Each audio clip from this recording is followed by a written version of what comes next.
Hello, everybody. Thanks for coming in. Understand this is the second last session of the day, so glad to see you here. Madhu and I will be talking about our experiences in migrating to a chatbot at Make My Trip. And we are migrating from the conventional channels of communication that the customer would typically choose, typically voice or emails. So chatbot is not new to our industry. All of you must be aware, you would have used. So what we will do to make it interesting and worthwhile for all of you is to bring out the nuances of the chatbot that we've built. There are nuances on the travel domain side. You will see, I have some slides on that. The explosion of intents that we see for a typical chatbot, so that makes it complicated. Plus the dependence on third-party suppliers as well as banks and payment instruments. So that makes it interesting on how we deal with that. The second aspect is more interesting, which is the nature of English that is spoken in India, and mostly on WhatsApp. I mean, everyone who has internet connectivity in India is on WhatsApp, and I'll show you some examples of how interesting it can get. There's Hindi and English both mixed into one phrase, which we call Hinglish, English starting with an H.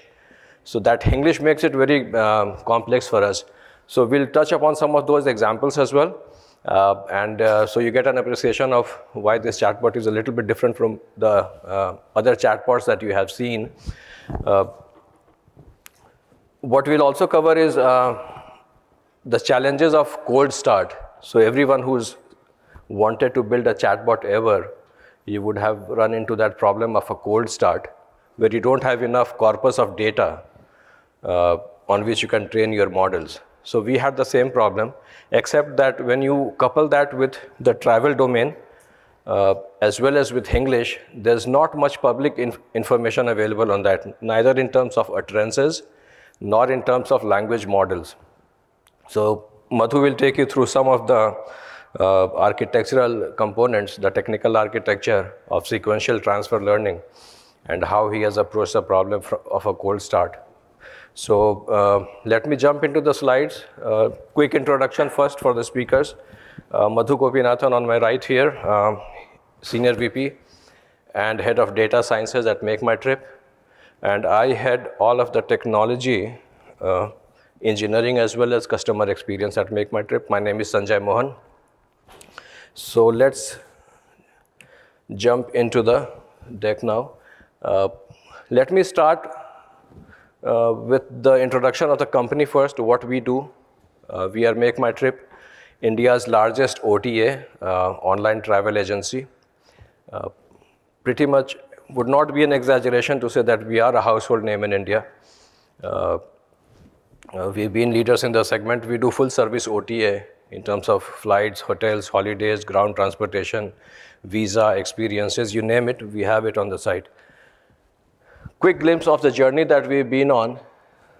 Founded in 2000, so almost 2 decades of successful market leadership. We've been market leaders for the entire duration, touch wood.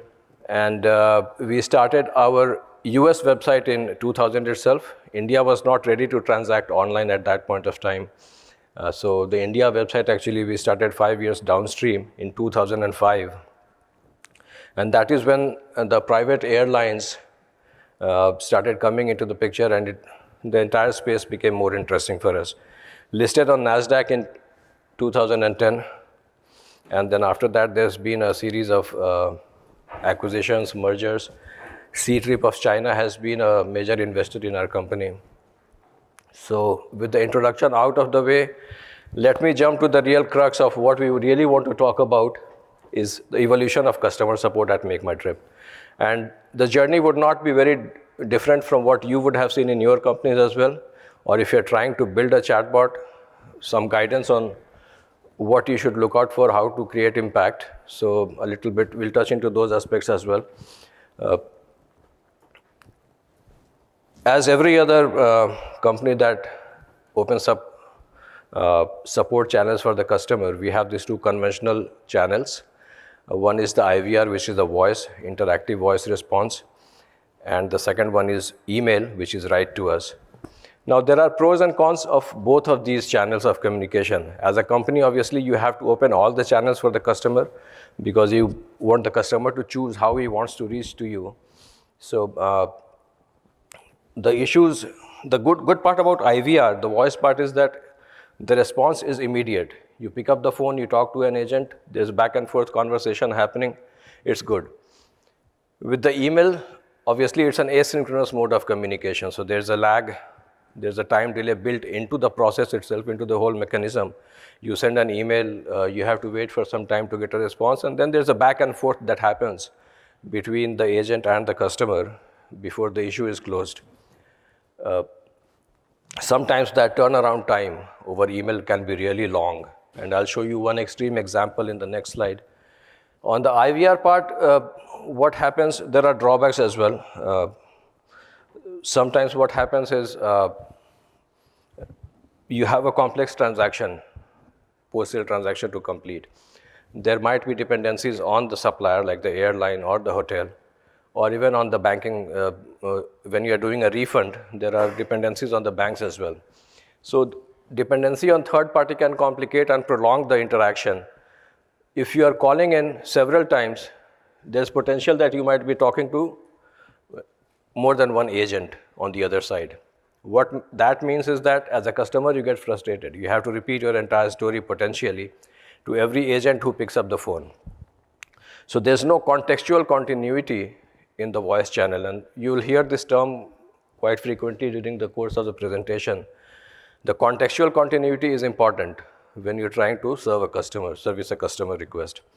So that part is missing. Also, IVR, by its very nature, it's so deeply tied. The quality of the service is tied to the quality of the agent. So you might end up feeling happy or frustrated depending on who you're talking to. So with that out of the way, let's jump in. Let me show you a typical, this is not the typical interaction, but this is one of the worst interactions that we've culled out for the email channel. You can see the line on the top. The top part is actually where the customer is trying to reach out to us, and the bottom part is the agents trying to communicate with the customer. Net, what you see here is it takes 16 days and 2 agents to resolve this query for the customer. That's a rather long turnaround time to make any customer happy, right? So this is not, as I told you, this is one of the worst examples that we could find in our system. The problem here is, and here I'll try and point out some of the nuances of why this is so complicated. The customer actually goes to the airline directly and does a schedule change. So as a company, as a travel agency, we have no clue that this has happened because the customer has gone direct to the supplier and cancelled or rescheduled his flight. And then he initiates the transactions asking for his refund. Depending on the airline, whether they have all the right kinds of automation and the API is built, it might just be an API call from our side. The reconciliation happens once every so often. Once in a few days, the recon happens between us and the airlines. In between that, if the customer gets anxious, and this is again a nuance of the travel segment, that the average transaction value for the transaction for that booking is typically high as opposed to any other e-commerce segment. So travel itself is a high average transaction value domain. So the anxiety on the part of the customer is also pretty high. So the moment he does a schedule change or a refund with the airline, the customer gets anxious and he starts calling or writing to us. When the customer is writing to us, obviously, you can see agent says your phone was unreachable, we tried to reach you. All sorts of things are going on. You can see the emotions of the customer on the top. At some point, he's threatening to sue the company. Then he says, I'm pissed. And then finally, what happens is after 16 days, he does get the refund. Now, in between that, there's also all kinds of banks at the back end through which you are transacting on our side. So depending on the financial instrument that you have and the bank that you transact with, the refund might take a little bit more time as well. So we have 100 plus banks in India. both private and state-owned, and the turnaround times from them actually vary a lot. So these are the nuances that we have to address, and this is why the email, in bad cases, it's really bad. So what's our answer to both of these? I mean, given that you know the shortfalls on both the IVR and the write to us, we went ahead with our own chatbot to try and bring the best of both worlds within one mechanism. So it has the benefits, obviously. Let me introduce our chatbot. We call it Myra at Make My Trip. Most of the products start with my as a prefix, so Myra. And then I'll also, I have some demos here, a few slides down. There's a CRM, a customer relationship management tool that we built, which we call My Desk, which has voice and chat integrated into it. So everything comes together, and then the whole becomes bigger than the sum of the parts. So this is Myra for you. The benefits are again real time, just as in IVR. You're going back and forth with the agent. Another benefit that we draw from the email is the contextual continuity. I mean, you can see your entire transcript of chat. So every other agent who comes to chat with you, actually that agent would see what has happened before. So that contextual continuity is maintained. And then another benefit as opposed to email is that these are very short burst communications, short sentences, right? 1 or 2 sentences, as opposed to email, which is a long form content. And you can typically go wrong in the way you express yourselves, both from the customer side as well as from the agent side. So the chances of ambiguity are minimized when you have the chatbot. So with that introduction, let's move forward. How we started. So for those of you who are on this journey, the takeaways, there might be a few takeaways here. How do you start a new project with a chatbot where there is skepticism all around whether this will work for our customers or not? So we chose the use case which was generating maximum call volume. So this was the, we call it the highest call driver. Most of the calls are coming to the call center. They relate to refund or cancellation because, again, this is high anxiety, high transaction value. So, and these are the cases where the customer, I mean, if something goes wrong, slightest bit, the dissatisfaction in the customer is really high. So we chose that use case, refund related issue. As you can see, we have listed only 5. I mean, refund is the intent. If in the terms of chatbot, this is one intent that we've identified. Within that intent, we have showcased here 5 sub-intents, but Madhu can tell you there are at least 10 or 15 more, which means that one intent can be broken down it can be broken down into almost 15 or 20 fine-grained intents, sub-intents. And only after that you can start taking action from an API perspective. So, which means that even if we were to build a menu-driven system, it's not possible because if you give, after one intent, if you give 20 choices to the customer will not be keen to stay on. So rather than helping the customer, it helps confuse the customer. So the only way out here is again to allow the customer full flexibility, full freedom to express himself or herself the way he or she wants to. And that brings me down to what we see, what we call Whatsup lingo. And this is what I was alluding to. This is the Hinglish part. You can see Hindi and English words mixed into one phrase. Short form content, abbreviated, spelling is wrong, grammar is wrong. So this is something that you would not find elsewhere because India has several popular languages. We have just taken Hindi and English. But this is what complicates the entire use case. And Madhu will take you through some of the technical architectural components where he shows you the approach, how he is addressing it. So before we move on to Madhu's deck, I would like to show you some recorded demos of the real product just to set the stage, because in Madhu's slides he will talk about frames and slots and turns and the graph. I think once you look at the demo, at least you can come back and relate to it, that this is what Madhu is talking about. So this is one use case, typical use case where Someone wants to come in, initiate a chat, wants to cancel a hotel booking. So what Myra will do is, Myra will get a list of all the bookings that you have, all the open bookings. Let you choose which booking you want to cancel. I hope you can see it well. And then once you say that, yeah, this is the booking I want to cancel, then Myra goes and gets you the refund. This is the amount that will be refunded to you. After that, it will ask one more level of confirmation. So these are the turns that the conversation is taking. And I'm sure Madhu will take you through it, the technical flow of it.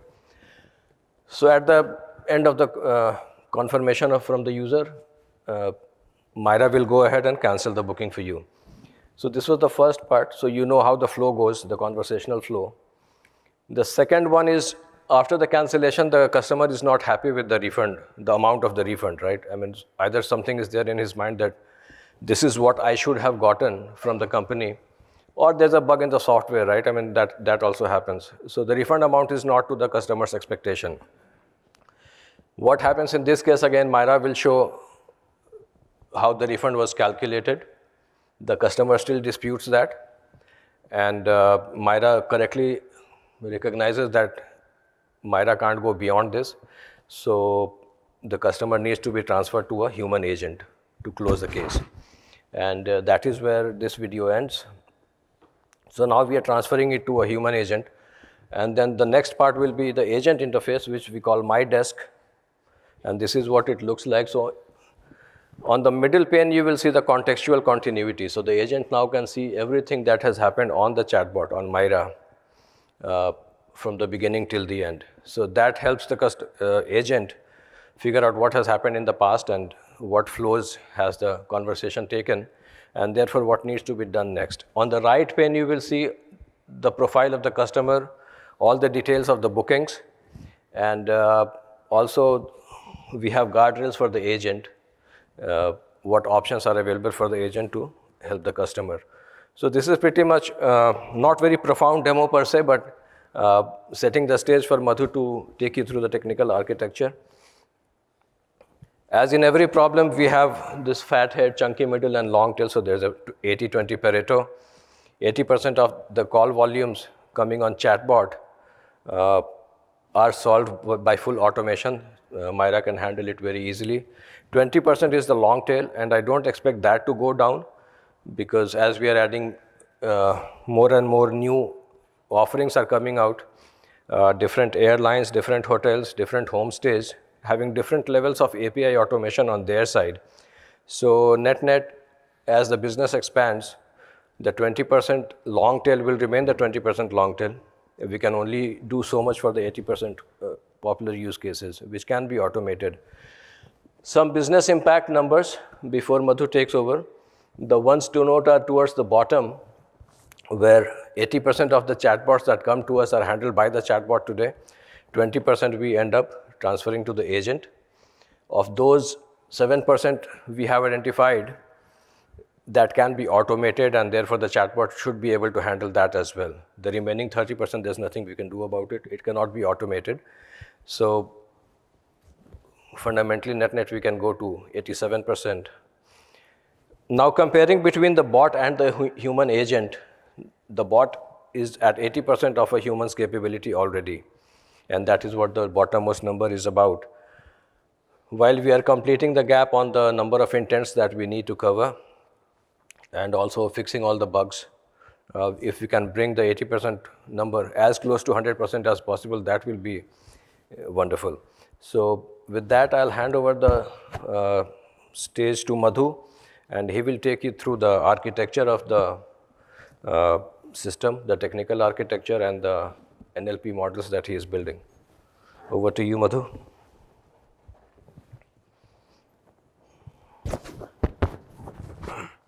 Okay, thank you, Sanjay.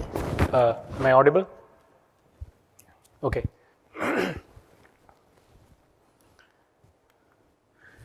So let us look inside Myra to understand the key interactions. So typically what you saw in the demo, right? A user provides input by either tapping on a booking or typing or speaking. And if you speak, we use a speech-to-text API to get text input. So at the end of the input from the user finally generates some piece of text, which is passed as a request to a dialog manager component. So let us look at this component called a dialog manager, which is key to having a conversation with a customer. So let us look at an example again. So in this chat, the user has tapped on a hotel booking. And so Myra is responding with, how can I help? And also offer some suggestions on how Myra can help in this context. So for example, if you're ready for stay, you want to see the booking details or get directions to the hotel. Or if you're on trip, you want to write a review. Or you want to understand some details about the payment pending, for example. So in this case, the user is actually wanting to cancel the booking, which is not one of the suggestions offered by Myra. So the user can type in the text input and it says, please cancel booking. So Myra has understood the intent that this is a cancellation request and therefore, shows the cancellation charges. Now, why the cancellation charges are 0 in this case? Because this is something called a pay at hotel booking, that the user has not paid anything, he just made a booking and they will pay at the hotel. But in this case, they're canceling before they went to the hotel. So there are no cancellation charges and there is no refund as well. And once the user confirms the cancellation, it's done. Okay. But what is the thing that you notice in this kind of a conversation? You need to track the state of a dialogue for the bot to respond intelligently, right? Because first you have to understand the intent, and then you have to talk about whether the cancellation should be confirmed and so on. So there is a stepwise flow. So there is a need to track the state to respond appropriately. So a typical way of doing this in a task bot. So Myra is a task bot in the sense that it is designed to answer questions or solve problems for customers. So a standard approach in this case is to use a frame-based state tracker. So what is a frame? So a frame has a number of slots. The values of these slots get filled as the conversation progresses. And there is also a state machine. And these transitions in the state machine may depend on the values in the slots. So let us look at our example again. So when a user taps on that booking, the booking ID slot gets filled. Okay, now using that booking ID slot, or rather the user then expresses the intent, right? Please cancel booking. So then we can classify that and we identify the intent. So that fills let's say the intent slot. In this case, it is cancellation. Now, once the intent slot is filled, we can initialize a state machine. And the initial action in the state machine is to show the charges, to the user. Now, the booking ID is there. The initial state says show the charges. So you can call a backend API and get the charges and show it to the user. And then, ask for confirmation whether you want to cancel or not. So the input again from the user as to whether the booking should be cancelled, that will be filled in a confirmation slot. And if that slot's value is yes, Myra goes ahead and cancels the booking. And once the cancellation is successful, the result is shown to the user, and we've reached a final state of the state machine in that this particular task is done, right? So this is a typical flow in a task-based dialogue system. And what we have done is we have developed a domain-specific language to specify these frames and the state machine, so that it's not tedious, that you don't need to specify every state transition. There is for our travel domain, we can simplify the specification using a domain-specific language. So that is what we have developed to specify this frame-based state machines. So that brings us to the problem of intent classification. When a user types in or speaks, how do we understand the intent, right? So what I mean by that is when a user types in please cancel booking, how can the classifier generate the intent as a label like this, in this case full cancellation? So this is a supervised machine learning problem where if we have examples of user text and the corresponding label, then we can train a model and then evaluate the model as to how it predicts. You give English or English text as input, and what does the model predict as intent, right? And we can deploy and collect feedback and keep iterating to improve the prediction ability of this model. So how do we get all that text data for labeling? So Sanjay mentioned about this write to us channel that we had. So that had built up some decent amount of data, but this is just unstructured text, just emails, communication between customers and agents. So we can mine that text data and discover intents. So this is not a completely automated process. It requires manual analysis plus some amount of automation. We can define those frames, collect samples, and then label them and do some quality checking. So at the end of this process, we have user utterances like please cancel booking and the corresponding labels. So we have the label data. Now, what is the problem with this? I mean, it is a tedious process, right? And it is expensive. So it takes quite a bit of time to do this. But I don't think with the current way of developing supervised learning models, you cannot avoid this. You need this to some extent. But there are techniques that have emerged in the last couple of years, and that is what we will talk about. How do we reduce the tedium of labeling this data? So this approach is called sequential transfer learning. So intuitively, this is the idea that, for example, when you learn English, you learn in school or in college, and you become comfortable about with the language. And then let's say you go into a new domain. So the domain-specific vocabulary and the nuances, you can learn that in a shorter period of time. You don't have to relearn all of English again, right? Because you're transferring your existing knowledge of English and then only learning the concepts and the vocabulary of a new domain. So how can we do that using machine learning? So this is the idea behind sequential transfer learning. So what do we do initially? We build something called a language model from a general corpus like Wikipedia. And these are built typically by researchers, and these kind of models are available in the public domain, and we will get into a bit of detail about which models we are using. So think about this as at the output of this step, you have an English language model which has learned the syntax and semantics of English to some degree. Then we take such a model that is publicly available, we fine-tune it with a domain-specific corpus. In our case, this is that write to us data that we mentioned earlier. So what does this do? This learns those nuances and the vocabulary of that domain, right? Whether it is English or Hinglish or customer support, the way people express what problems they are facing, right? And this is what this step of the model learns. Then we, as a third step, we use that label data and fine-tune an intent classifier to learn these intent-specific representations. Okay? So this process has resulted in a 9-point increase in how we measure the quality of the model, called an F1 score. And this has enabled us to build an intent classifier with much smaller amounts of label data than if this method was not used.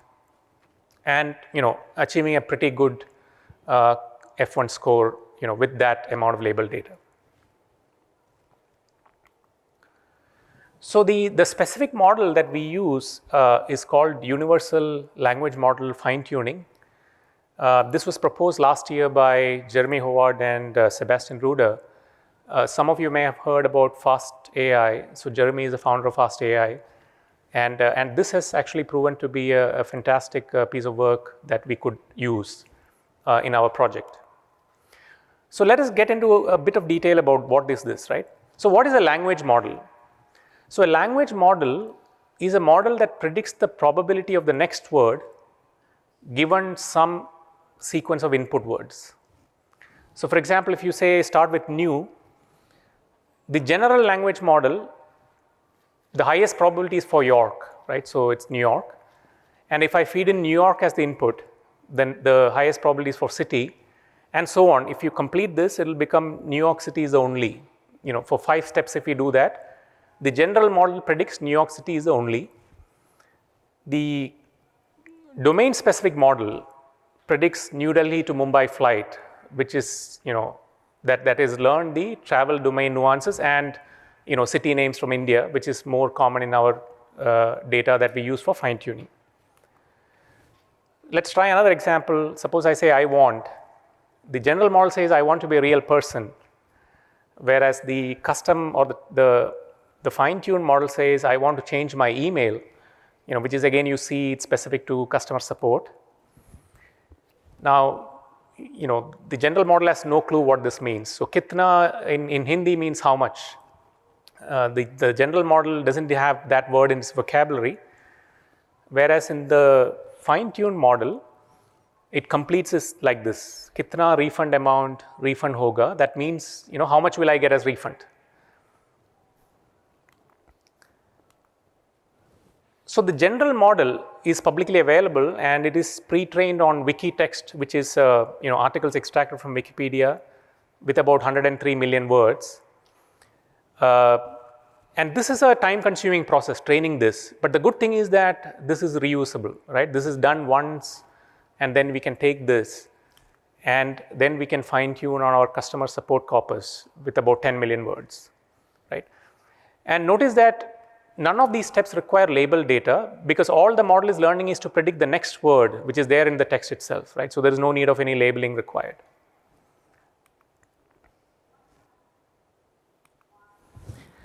But one problem, in neural network models, when you're doing this, is something called catastrophic forgetting.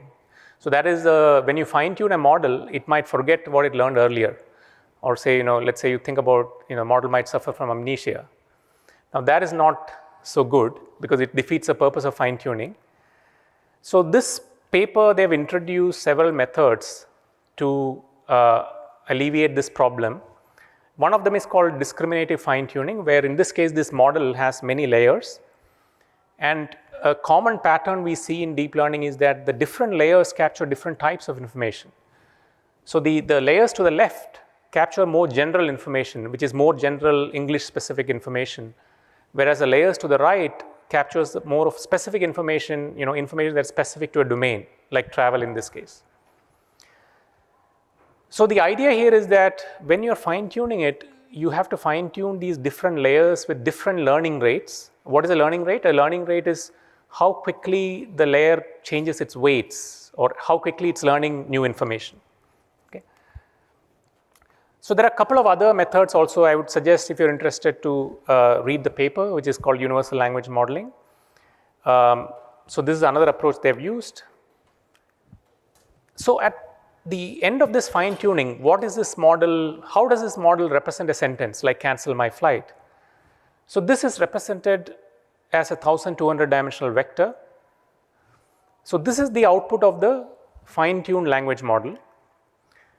And in the next step, remember we talked about using that label data, right? So this is where we train the intent classifier. So think about each of those points as those 1200 dimensional vectors. To the left, let's say it's full cancellation, and to the right, it is partial cancellation. By partial, we mean, I just want to cancel the return flight only, right? Not the entire booking. So in this step, the model is learning these nuances that are specific to those intents, and is learning to separate or find the boundaries between these classes. And in this case as well, there is a technique called gradual unfreezing, in that these layers are not fine-tuned all in one shot, but they are kind of frozen, and they fine-tune the last layer first, and then the previous layer, and so on. So that is what enables Myra to respond appropriately when a user types in, I want to only cancel my return flight. So in this case, Myra is able to successfully classify that intent as a partial cancellation, and respond that, choose the passengers in each segment that you want to cancel, right? So then the user can respond appropriately. Now, we all know that with language comes ambiguity, right? Language, I mean, this part and parcel of language. So how do we deal with intent ambiguity? So think about the two clouds of points I showed you. What happens if the user utterance gets put in the middle? Now, that can happen. So in this case, the user is saying, my issue is regarding the time changing of flight. What does that mean, right? So in this case, Myra is also not very sure what the user means. So, did you mean A or B or C, right? Did you mean you want to change the date or time of your flight? Or did you mean, the flight operator or the airline changed the flight schedule? Or, the flight didn't even operate, right? So then the user can pick the correct option, what they meant. Or in other case, user might say, cancel my booking. So what, right? So how can I help you if that is the case? So do you want to talk about refund? Or do you want to know about the cancellation charges? Or, did you cancel by mistake? How can I help you, right? So in this case, again, user can select the right option. Now the last part is, we look at each conversation as a sequence of frames. So remember, we talked about frames and the intent classification. Now a conversation consists of a sequence of frames, and you can view a conversation as, or rather, if you put together all the conversations that are happening, you can view it like a tree structure, right? You start with first frame, and let's say you follow the left path, and then you end up in one leaf node. Now different people, for example, let's say in this case, user is asking about a cancellation policy, then they went ahead and canceled, and then they asked about refund status. So that might be one path in that tree. Now another user may follow a different path, but by looking at these as sequence of frames, we are able to analyze the data and understand how the conversations are progressing. And we can compute all kinds of statistics here. For example, what frames are likely to be the next one, given that the conversation has reached a certain standpoint, right? So this can be used to compute suggestions. For example, if you're here, these could be the next things that you might want to do.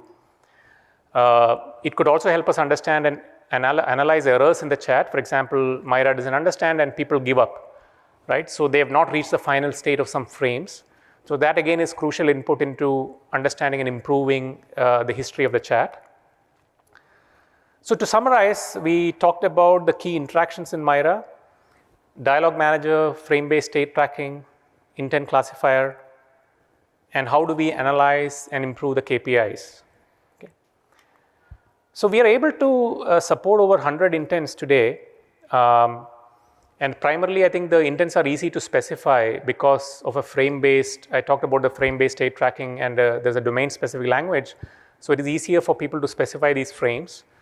And because we use this sequential transfer learning approach, it is easier to get started with lesser amounts of label data required to provision a new intent. So these are the two key architectural ideas that has helped us to reach this scale today. Okay. And it'll be great to get your feedback, so please provide us feedback to know how the session went. Thank you. Any questions?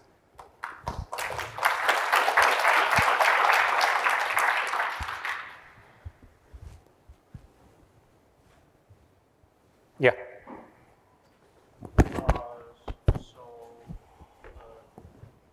My first question is, there are different, like a state tracker or dialogue management. Frame-based is some sort of like a rule-based, like a designer design the flow charts. Yes. So what's the benefits of that, and how do we do that? What's the next step you want to like follow? Yeah, so this is an area of very active research in terms of using machine learning for state tracking as well. But I guess when you are at a starting point where you don't have a lot of dialogue history, so remember in our case we had actual text data, but we did not have full conversation history. Therefore, we had to start with a rule-based approach, which in this case is a frame-based system. We have also tried out some machine learning-based approaches, but at this point, we would say the limitation is the degree of control you can exercise. Because in this case, you can exercise precise control, and which is something which is required because it's an end consumer-facing app. Therefore, we want the bot to behave predictably. But if you go with the, we've been experimenting with some machine learning based approaches, but I would say one issue there is the degree of control you can exercise. And the second is the lack of conversation data, which we now have, but this issue of control is still a problem, in my opinion, of moving to a fully machine learning based approach. So we are trying to get a benefit of best of both worlds in terms of, I talked about this frame based tree kind of a model. We are able to compute, for example, what frames are likely to follow, simple statistics will tell you that. And that can give you some amount of, suggestions and things that you can offer to the customer in a data-driven way, while retaining the control of a rule-based system. So my last question is, I know that's one kind of method to generate some data. It's like the use of bot simulators. In that way, you can generate a dialogue. Have you think about that integrated into like the training system some form? Yeah, so we have played with some reinforcement learning and other adversarial kind of approaches. So one issue there is also the ability to generate natural language, right? So that is something we have tried for some testing. But again, the ideal would be to use that kind of a simulator to train a machine learning based dialogue system. But we have had some limitations of, reaching that. So we are using some of that for testing the current bot, but not entirely to train a ML based system for dialogue state tracking. Okay. We are still around. Yeah, so we will be around. can So any other yeah. questions, you can catch us. Thank you.